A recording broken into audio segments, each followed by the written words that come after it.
hired a handyman to come to my home that I thought was a true handyman because I was naive. I didn't know evil really existed in this world. Hired a handyman to come to my house. I don't remember the first time I met him. We made plans to meet up. I don't even remember to this day where I met him because now I know that I was given a date rape drug. And then I woke up one day, this man's in my home. I don't recognize him. I don't know him. Where is he now? Prison. He's in prison? 37 years. For what? For attempted murder? No. We couldn't charge him on that because we wanted to get a conviction. So the district attorney of Jefferson County decided to get a conviction. So we dropped the attempted murder charge. And we went for all the other charges, which there are 7 other charges. What happened what did he do? Did he tie you up or what did he do? Yes. He tied you up? Yeah. With what? He tied me up with wires that he ripped out from my wall of components in my wall. So steel wire? He tied you up with steel wire? He tied me up with my speaker wires, my phone wires. Oh, gotcha. Okay. He blindfolded me with his t-shirt. Uh-huh. So he hogtied me after he beat me. Uh-huh. So first of all, he started beating me. Uh-huh. And he left the room to go find something to gag me with and tie me up with because I was screaming. Uh-huh. When he left, I locked my door and I bolted it shut. And I was trying to get out my bedroom window to get help. Right. Because he was coming for me. Uh-huh. And he heard my screaming and trying to get help. I was trying to get out my bedroom window. And he kicked in my bedroom door that was bolted. And he threw me on the bed and he started to choke me, strangle me, and beat me. Okay. And then I was screaming and I was yelling for help. So he ripped out the wires from my speakers, my sound system, my phone wires. And he tied me up, my hands behind my back. And he hog-tied me. He tied up my feet after he was still beating me in the back. I had bruises all over my back. And he was trying to muffle me from screaming. So he shoved my face in the pillow cushions, was trying to suffocate me. And he kept beating me, suffocating me. Then he blindfolded me. So he blindfolded me, he gagged me, and he tied my hands and my feet behind my back. And he dragged me out of my home. He drug you out, pulled you out, or did he carry you?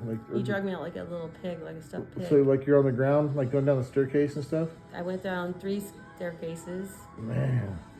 And my head, my back, my body was just being bruised and battered after he'd already beaten me. Uh-huh. And I couldn't see, I couldn't talk. And he dragged me out to the garage. I hit another stair, concrete, threw me in our car. And he threw me in the back seat. I was over the console with my face in the back seat where I couldn't see anything. Uh-huh. And then he drove me around town for hours. Where were you? So you're in the back seat in the console, and he drove you around.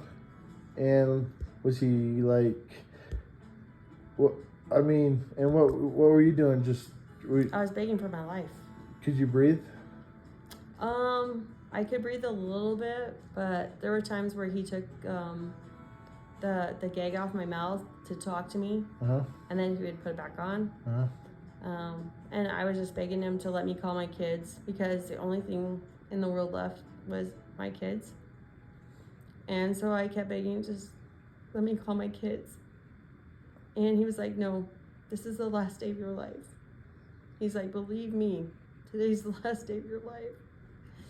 And he was driving me around town, and he told me he was gonna kill me. And he was looking for a place to bury me. And he kept telling me, believe me, today's your last day. And I just kept begging for my life and begging to see my kids again one more time. That was my only focus. And so at some point, I was able to like keep nudging the gag, the blindfold, right, and try to see where I was, because I remember seeing all the Dateline stuff and them saying like, if you let your kidnapper get you to where you're going to die.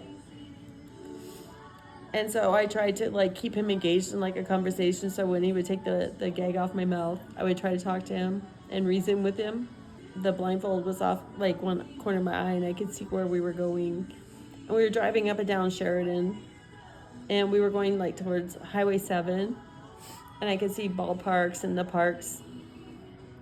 And then at one point, he just said, "It's too bright out here. Like, I got to take you home because I have the kid kill you at night. I can't get rid of your body. I can't dispose of you in the daylight. Wow. So I've got to take you home, back to your house until it gets dark." So then I started reasoning with him, like, if you will just, like, take money, take the rest of my credit cards or money, whatever left I have. What kind of credit cards do you have? I had a Chase card, which he had already maxed out with fraud. He'd been stealing from my Chase account. And I had Wells Fargo. He kept stealing that, and First Bank and TJ Maxx. And I didn't really have that much left after that. Wow. And but whatever I had left, I was willing to like bargain with, like, just take whatever you can, take whatever.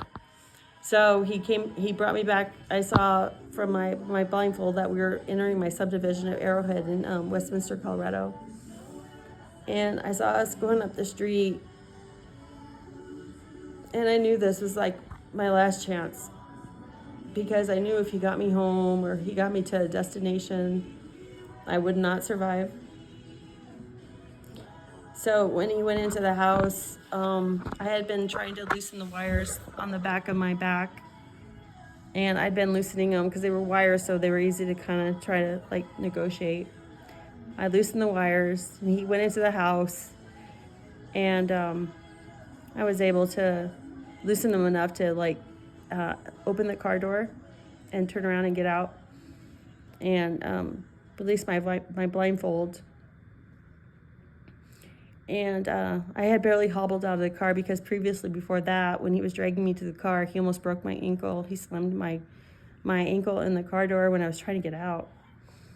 It was excruciating pain. And so when he got me back to the house and I had loosened everything, he went in the house to get my stuff. And I made a run for it. I opened the door. I rolled over from the back seat. I kind of rolled over where I could kind of see. And I somehow managed the car door, pulled the handle, and I got out. And my ankle was almost broken, so I was able to hobble out. I couldn't see, but I was trying to take off the blinds and the ties. And he came out of the house at that point, and he was up at the end of my cul-de-sac, and I saw him, and he saw me, and we had this look that we exchanged, and he knew it was over. He was like, "Nice. She's free." He was like, "She's free," and I was like, "Oh my God." And I just started hobbling as fast as I can to the house. And I couldn't get into the house. He had my keys, he had my phone, he had my car, my wallet, he had everything. And so I went to the side gate, and I came in through the doggy door. I was lucky I could slip in through the doggy door. And I called 911. And he left in my car, and he totaled it. The police didn't catch him for like a day or two later. So he crashed?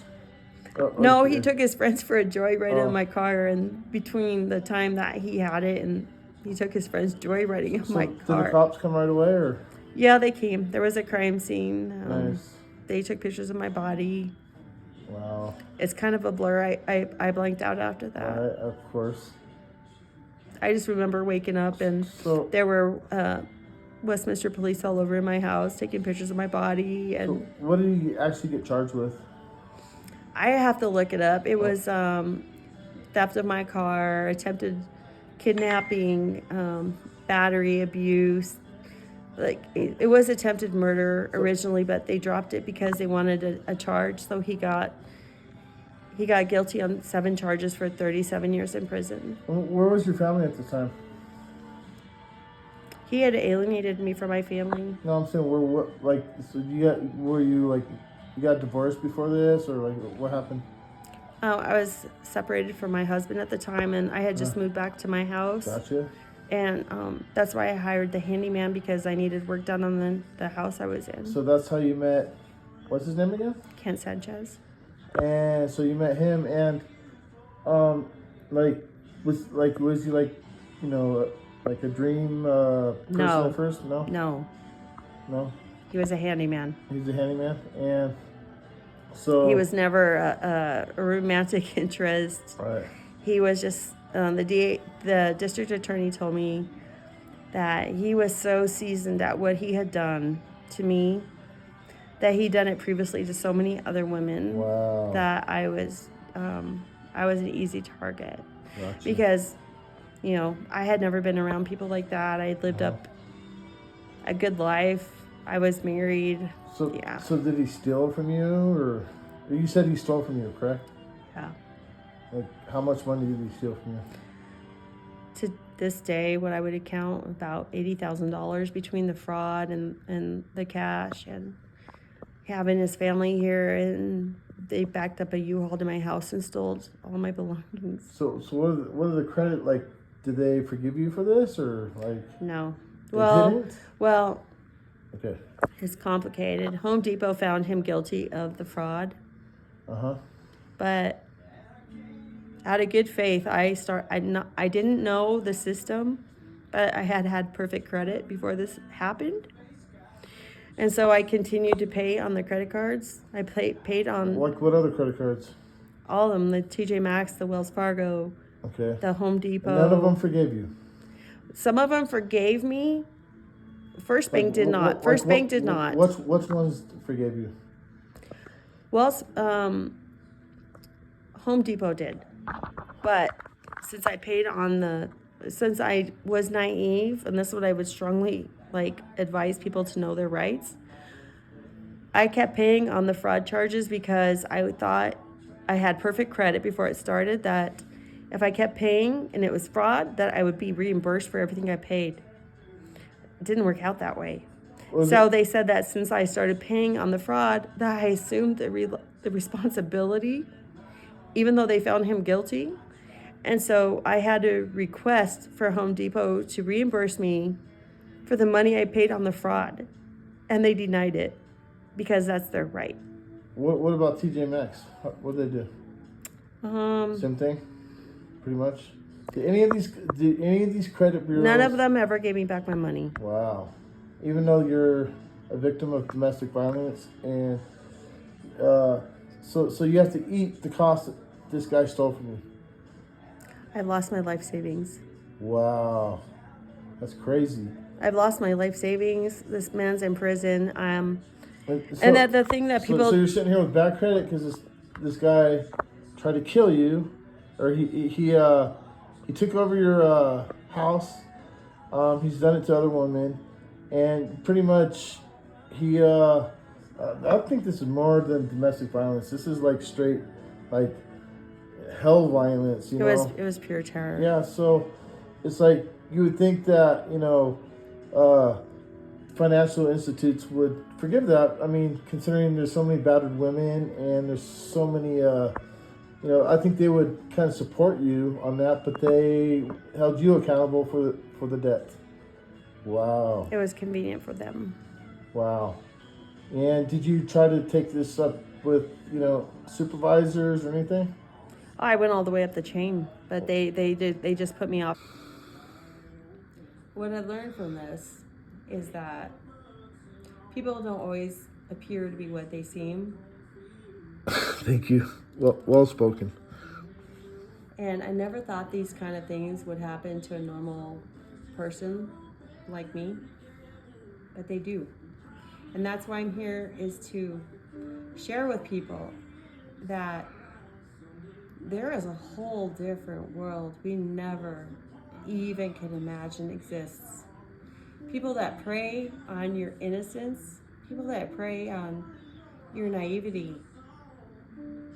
I was vulnerable. I had just went through a really difficult divorce of someone that I loved since I was 15 years old, my high school sweetheart. And I was in a vulnerable place where I had to build a new life and move into a home. And I needed help. I needed a handyman. I needed to build my life. People come in at those times which we never can preconceive. And regardless of their circumstance or where they came from or what happened to them, it affected me. This man abused me. And I thought I was a stronger person than that. I thought it would never happen to me. Not one time did I ever imagine it could happen. It has happened. And currently he's serving 37 years in prison in Jefferson County for crimes committed against me. And I've gone through so many more difficulties than people can imagine. They have victims advocacy that comes to your house and they aid you in the moment, but there is not a strong enough system to assist women through the process. This process I went through, this experience of life that uprooted my whole life and challenged who I was as an individual, shook me to the core. And they have people show up for an hour and they say, here's our card, call us if you need us. But there's no program out there that helps you put back the pieces of your life, the pieces of you that are lost, and the pieces of you that are alone when no one is there. The part of life that people question your story, when your story is true, is authentic, and it happened, that people question that, which is hurtful to another degree. But I will tell you something. I found my faith in God. I found my strength I never knew I had. I went to court. I testified against this man that did heinous things to me that no one should ever endure. I have continually paid the fraud that he did on my accounts. I have not got reimbursed. I've lost my life savings, my retirement. I know you don't want to talk about this too much, but can we talk about the credit cards again? Because I think that, if this guy came and did this to you, he's in prison for, I think that it's horrible that you have bad credit because you had perfect credit before this, which can be proven.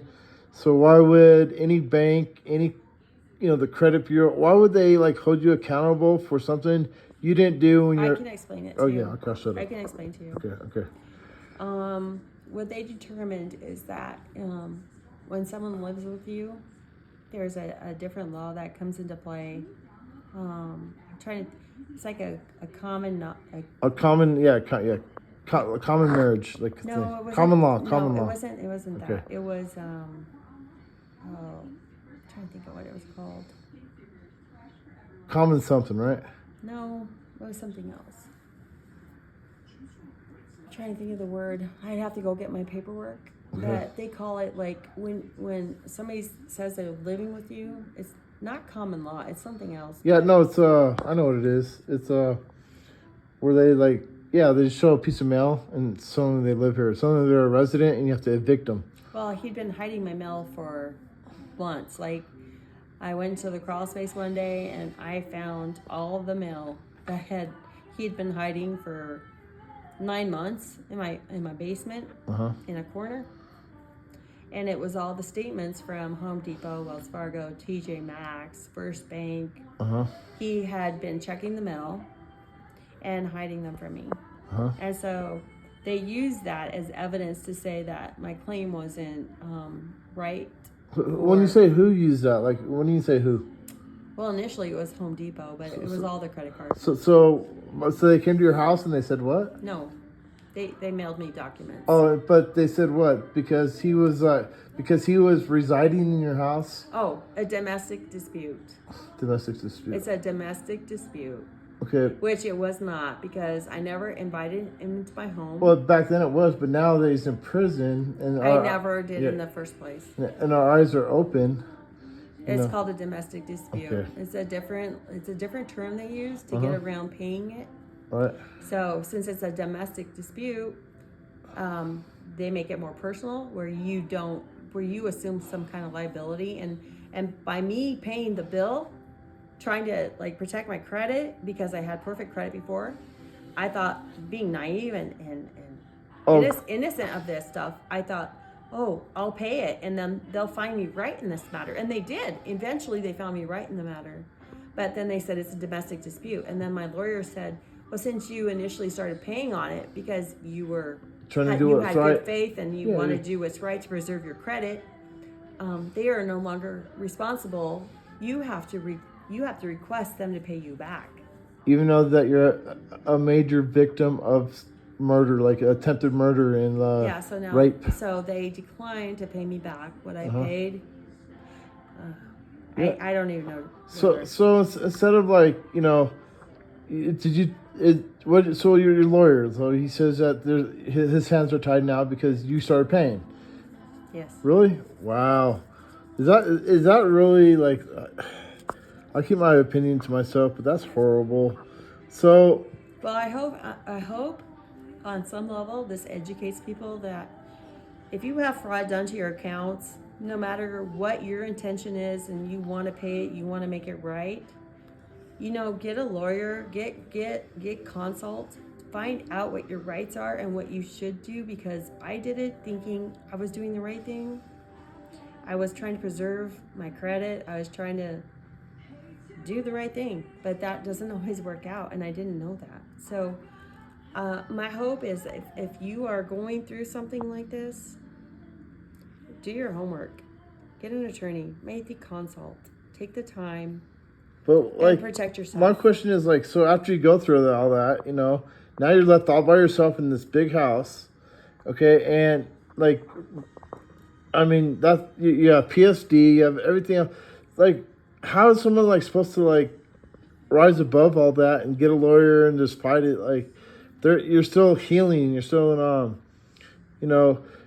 and the fact that you were paying, to me that says this person is credit worthy, and she is. She has a house in Westminster, Colorado, and she's by herself. She's all by herself, but she does it. She does it, and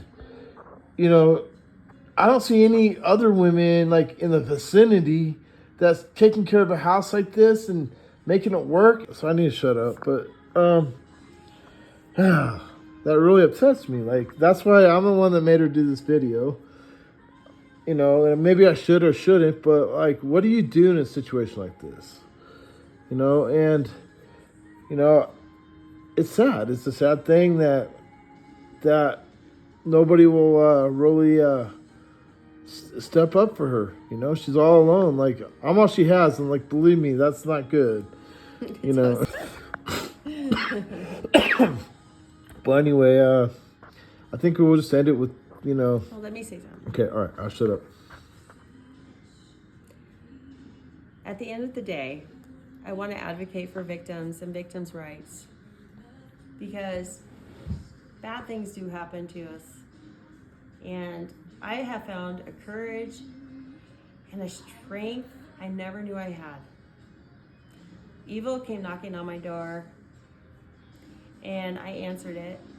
And my finances might not be great at this point. I might have lost my life savings, my retirement. But I will tell you one thing. I have pride in the fact that I still paid the bills when they weren't mine. I still did the right thing. I went to court. He got 37 years in prison for my testimony. And I will advocate any day for women that are abused, violated. And I want people to know that these things are real and they happen, even though we can't even imagine that they do. And I don't want to get on a soapbox right now, but God got me through it. My faith, my Lord, My strength is God every day.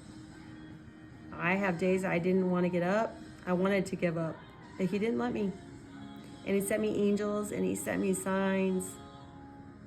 I'm not okay yet. Trust me, I have days I'm not okay yet, but I'm getting there. And I have a beautiful circle of friends and a faith in humanity.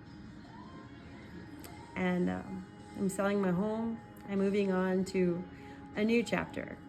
And my whole goal at the end of the day is to bring awareness to people that there are things that we should be aware of and people we should be aware of that we've never in our conscious mind thought would happen, and they can.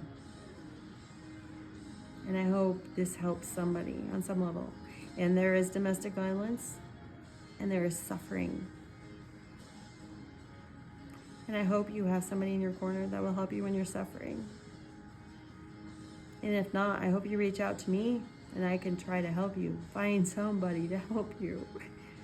When you're at your lowest moment, I pray there is someone there for you.